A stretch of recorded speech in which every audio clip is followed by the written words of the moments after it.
good to meet you and give the presentation.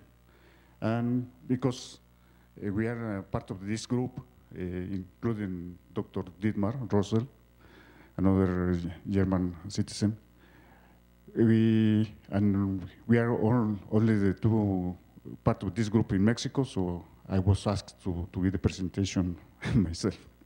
So the topic is about to develop a method for measuring some parameters in the process of producing biogas. What is biogas? What it is produced? What is the importance of knowing about this biogas biofuel?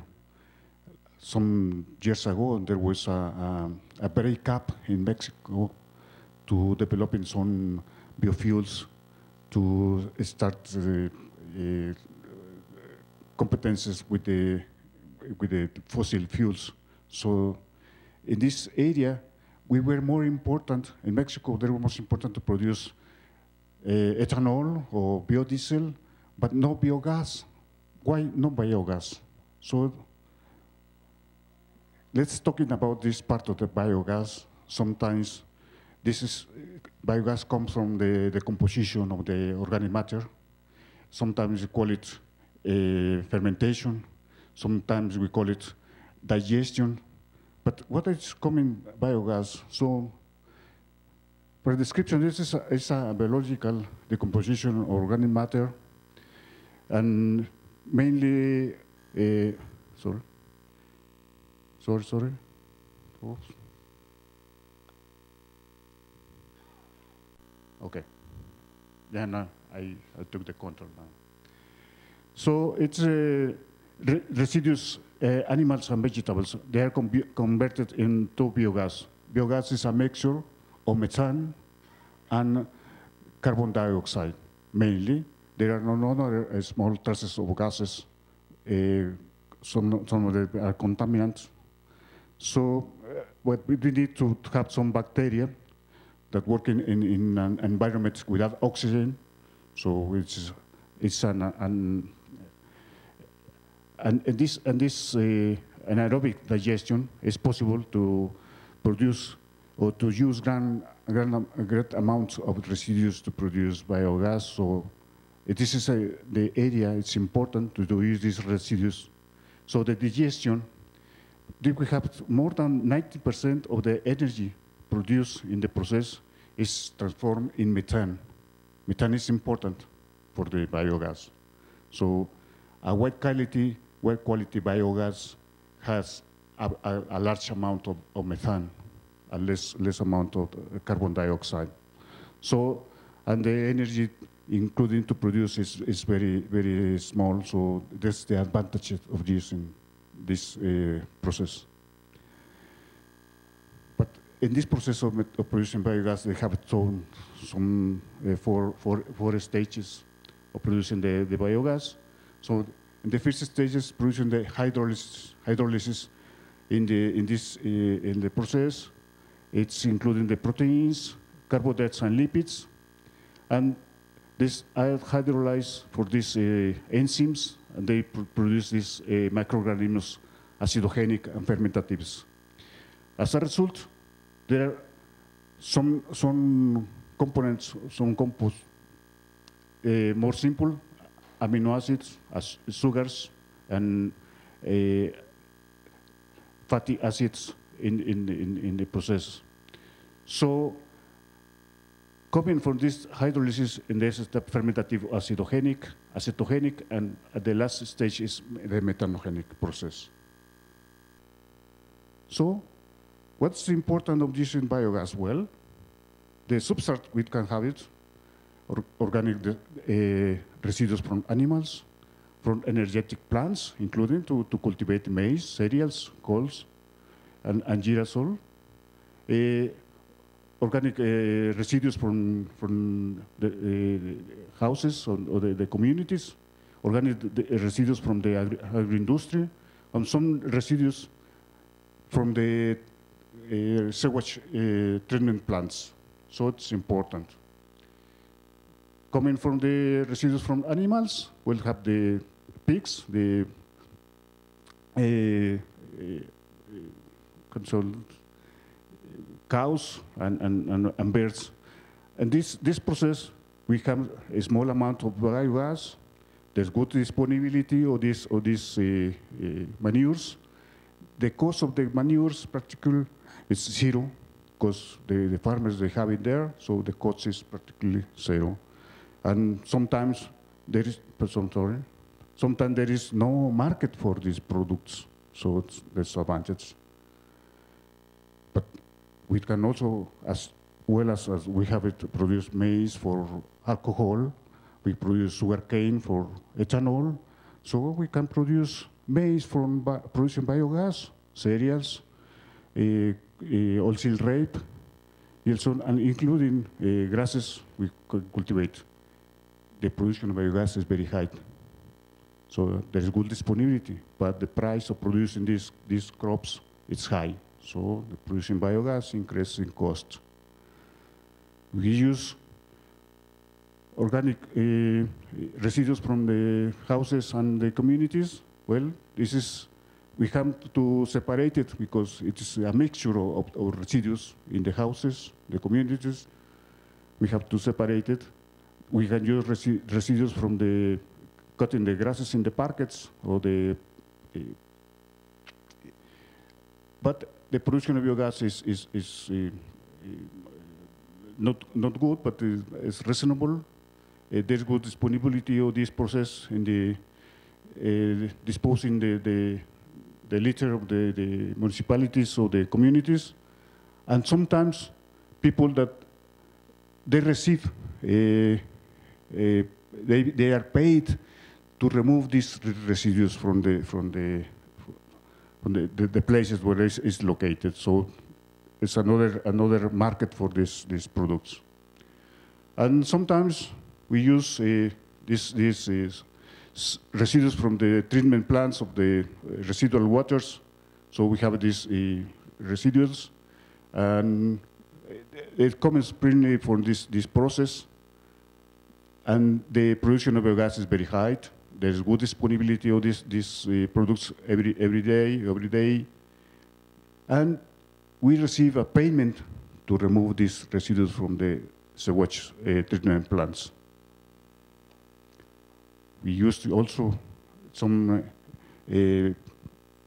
manufacturing, our industrial enterprises, they have residues, so we have residues from the processes. For example, in the sugarcane industry, we have melassa. Melassa is a part of sugars, not used for the process of sugars. And we have the products that come from the parts of the fruits, the juice industry. Sometimes we have it overproduction of some products, and we have to discard them, to send it somewhere to dispose them. There is overproduction, so there is no cost of transporting them. So the production of gas is reasonable. There is good disponibility for these products, and sometimes the people that remove these products away from these plants, they receive a payment. So why biogas? Well, as I said, in this type of process, we can have it, the amount of methane from 55 to 70%. So that's a reasonable area. And we have 30 to 45% of carbon dioxide and some other gases that it's necessary to remove. And this is the process of having some areas, some contents of biogas. But you see, a cubic meter of biogas, we can have it 6 hours or light. It's the same amount of a light bulb of 60 watts. So that's the comparison. So, and we can have it, for example, to start in an electric motor of 1 horsepower for 2 hours. So this is the process of having this biogas. And comparing with the natural gas, now this energetic reform from Mexico, they said they are going for this natural gas. We have the comparing the heat power of this biogas and natural gas. Natural gas has the highest amount of methane. Around 95% of methane is included in the biogas.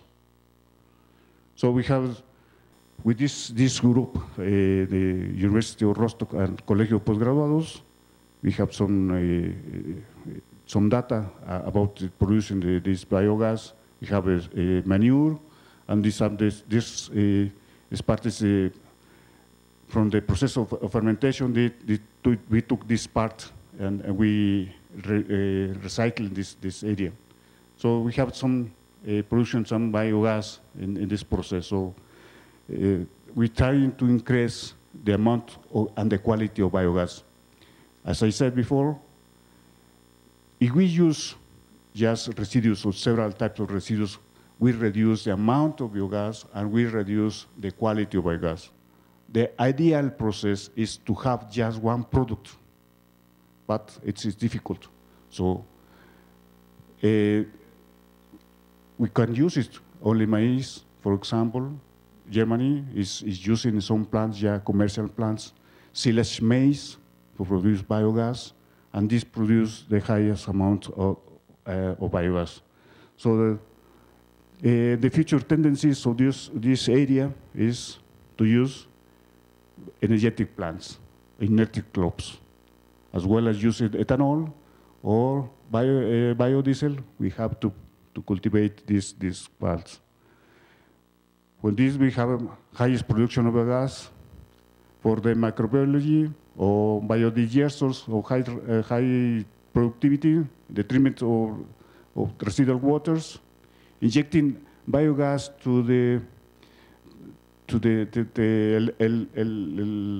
tubing for the natural gas, and use the biogas as fuel, as well as, for example, we have in Mexico these trucks or these cars that use gasoline or use gas LP. But for use energetic plants, what we have it? Well, we have more efficient crops. We have to increase the yield of these crops, or to use a mixture of these species in the process of producing biogas, because they have individually they have the highest amount of biogas. If we mixture, we will have it also the same way. We try to make some experiments with new plants, or use some crops in the intermediate process of producing the plants, or to import some substrates from elsewhere.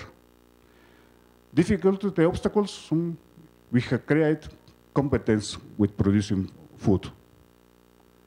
We have to see if this acceptance of this using the crops instead of feeding the humans, use it for produce energy, to see what's the market price for these products. From moving to the biodigesters, we have it high yield biodigesters. We have to improve the technique for agitation, the substrate inside the biogas container, or improving the process of fermentation. The obstacle is we have high costs for this process. The microbiology, well, we have to develop new techniques for measurement the process, to develop some additives for improving the production, or use some enzymes to develop new sets of bacteria for the substrate. The difficulty or the obstacle is we have very intensive cost in time, and the complexity of the process. Using the biogas, well, we have to treatment biogas to inject it into the tubing for the natural gas, treatment the biogas as fuel, and using the production in colder condition. Producing biogas, we need to also to have control on the temperature inside the container. And then you will see it later on. To use the biogas in microturbines to produce energy, electricity, or use biogas in fuel cells to produce electricity, to see the obstacles are to see this is profitable the process. Or use in another parts, production of electric energy and thermal. The efficiency can be up to 42%. There is the plant, we have the 90%. The technique is already mature, so there are great variety of offering to use biogas to move these generators. Important is service and maintenance of this all the infrastructure to have it. Experience from the manufacturer, you can have it now.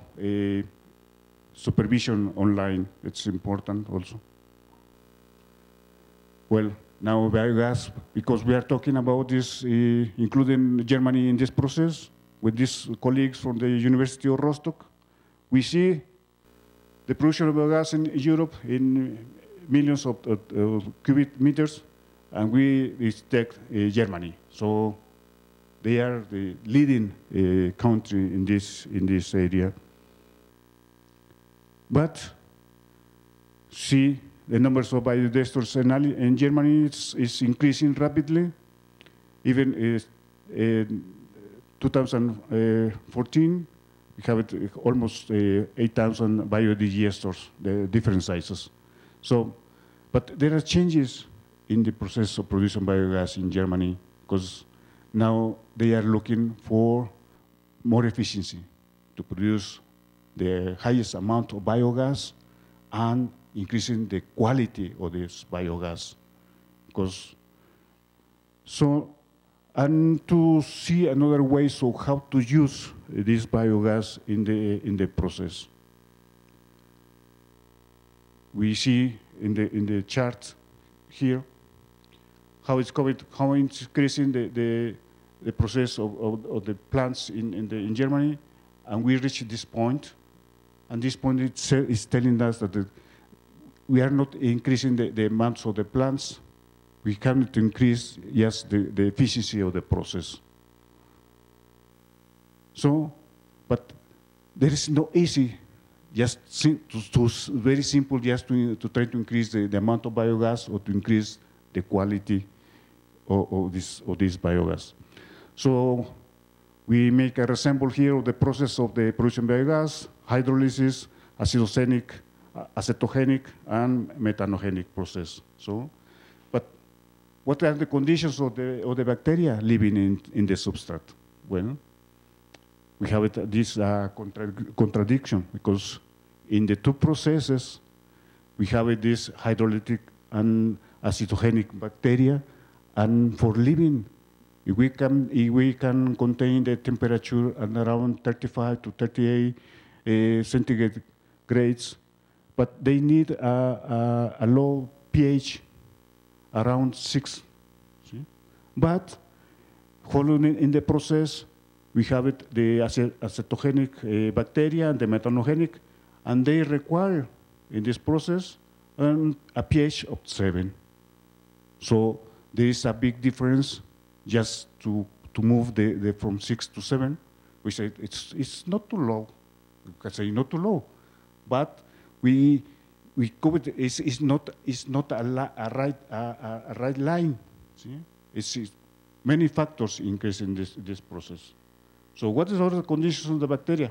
Well, continue with this contradiction. We have to regulate the process to have it a pH of 7.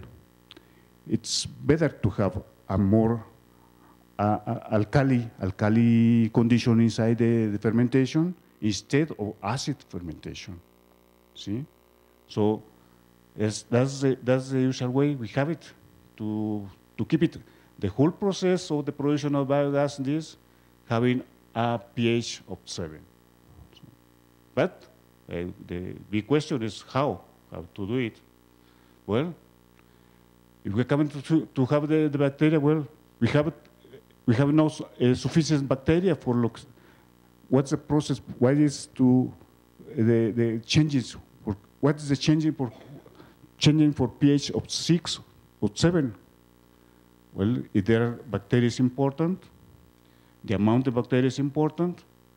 If we have it that if we reduce the pH of 7 to 6, bacteria will die. Yeah. So if there are no bacteria, there is no methane in the process.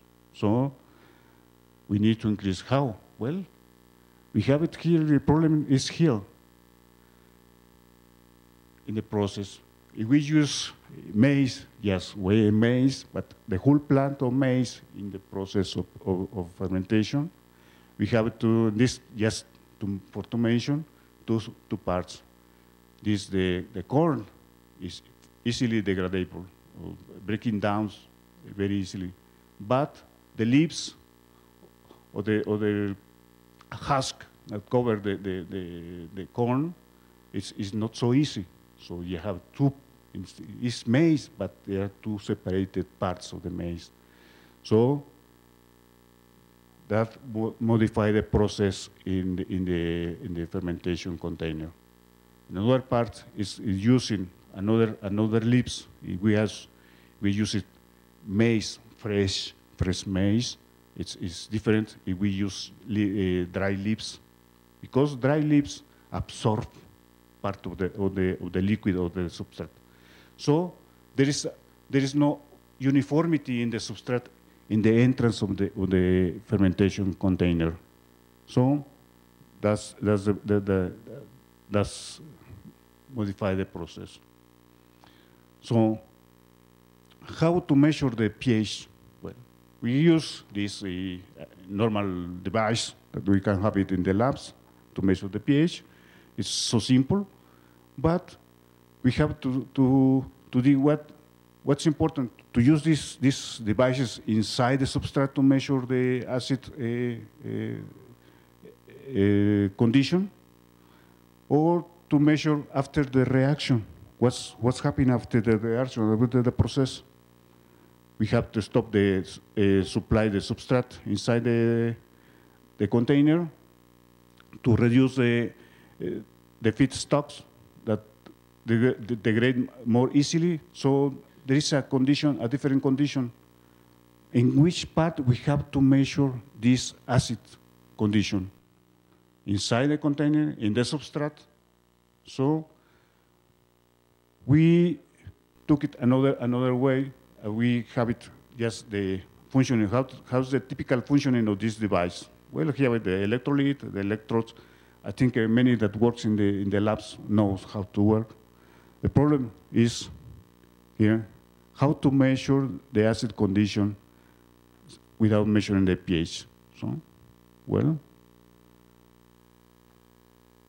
we come about with the Raoult's law. What says Raoult's law?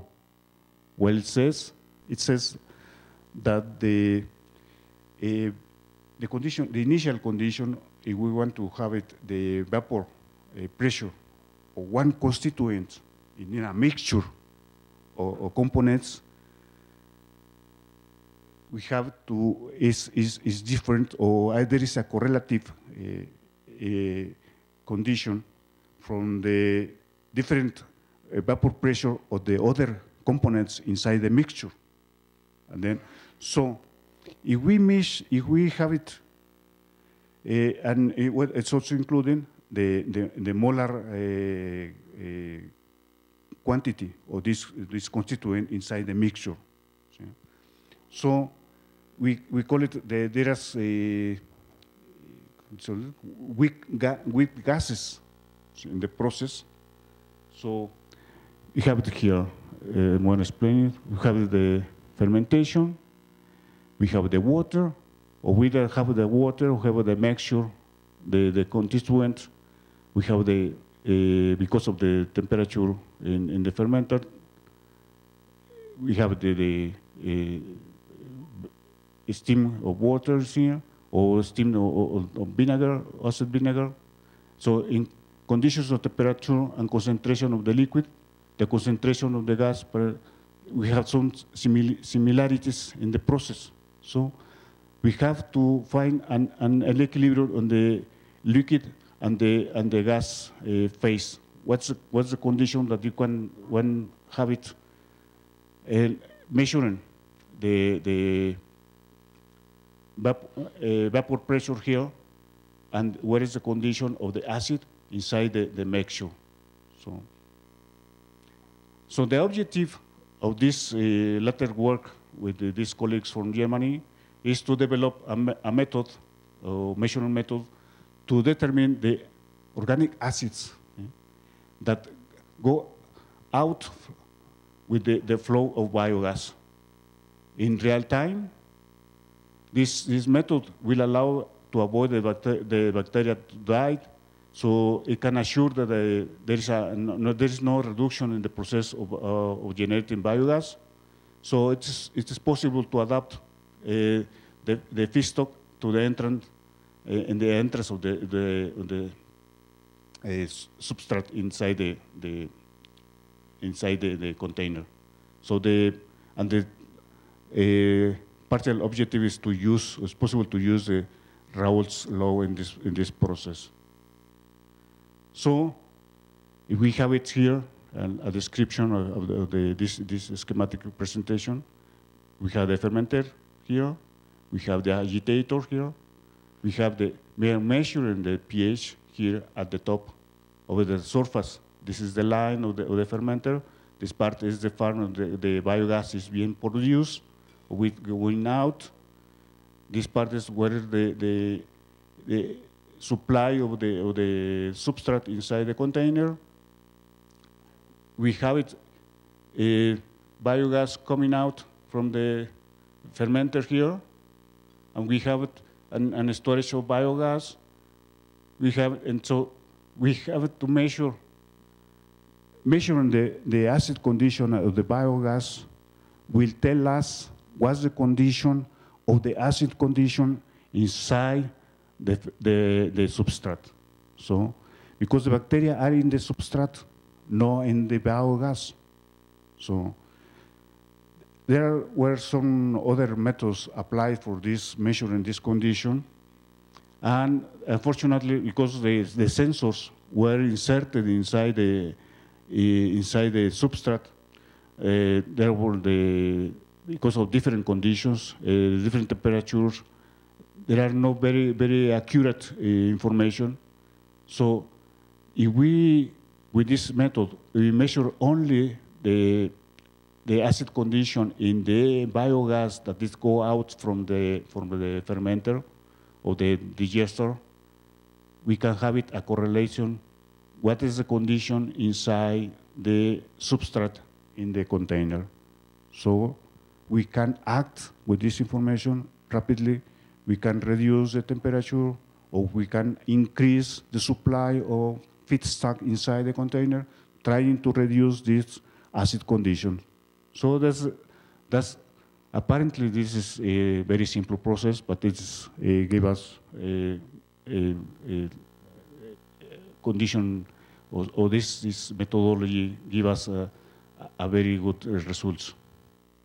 And this is the testing, how the testing process is. Also, I don't have time to go how the process is, which part of this part consists of this method.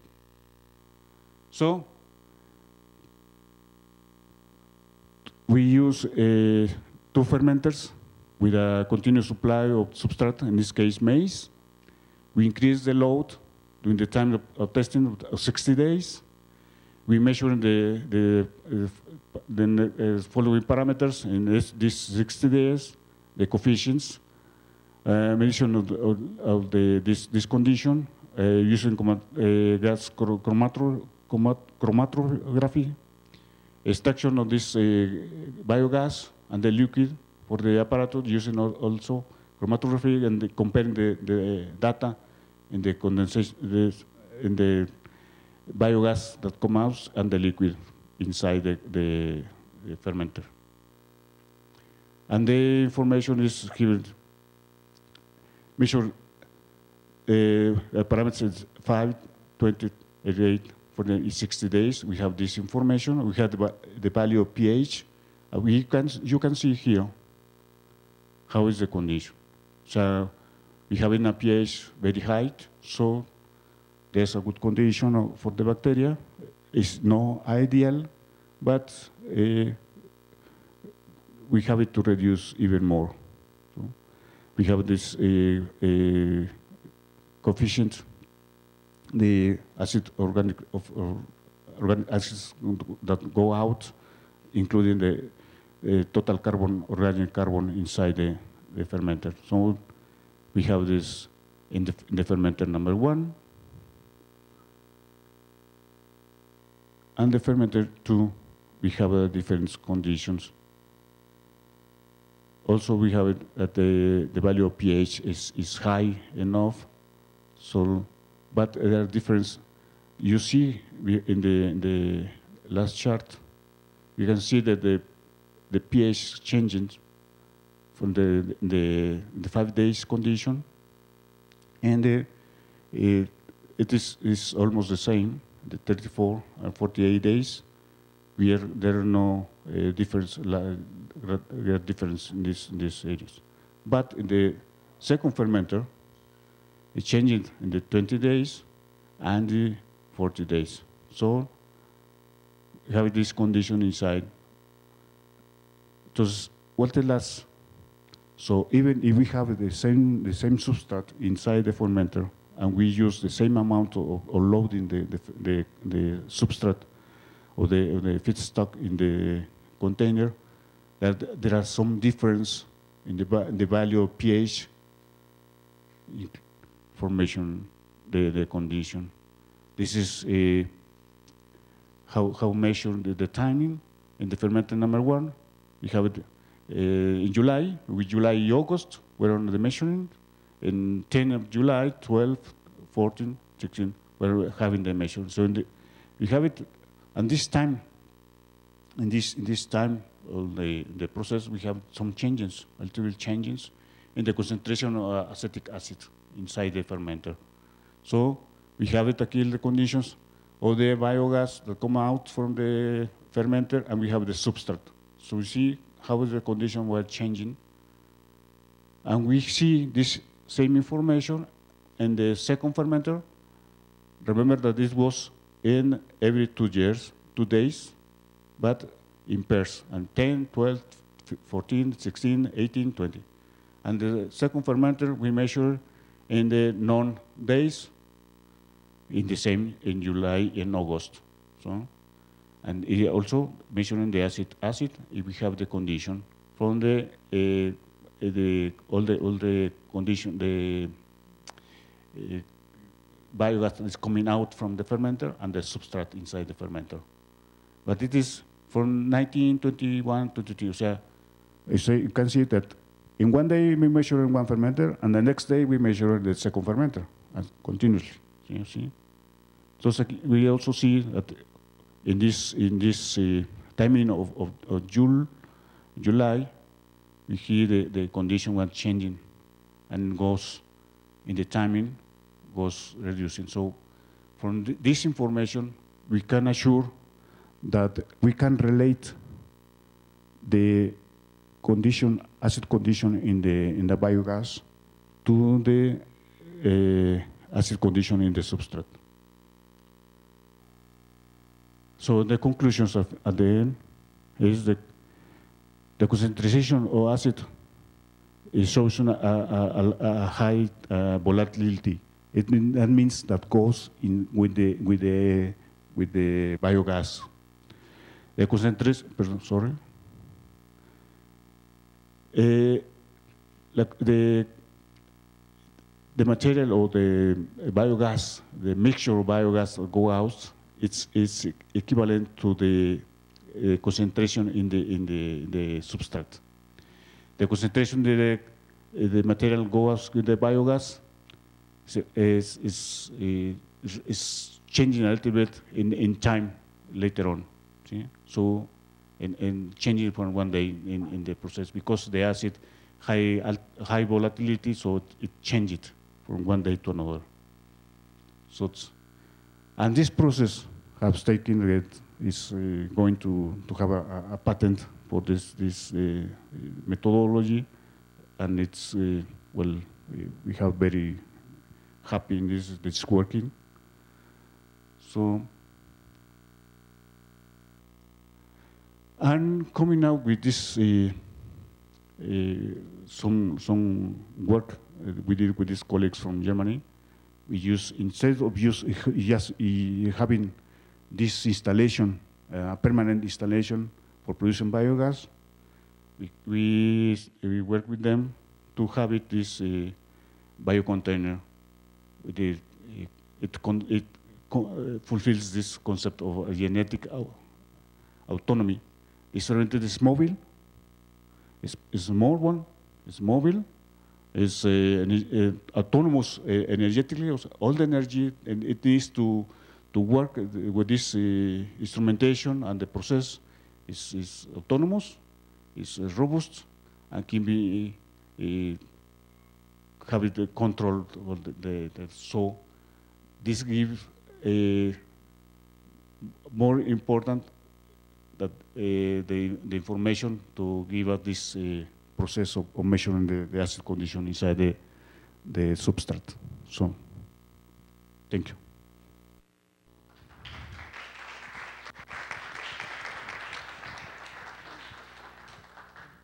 Any question? ¿Preguntas? ¿No? Bueno, si no hay preguntas, entonces les damos las gracias al doctor Hipólito, y por medio también al doctor Schlegel, fueron quienes estuvieron al frente de esta investigación, igual que el profesor Dietmar Rosel. Gracias, y ahorita pasamos ya a la sesión de la mesa respectiva, ¿no?, de energía. Gracias.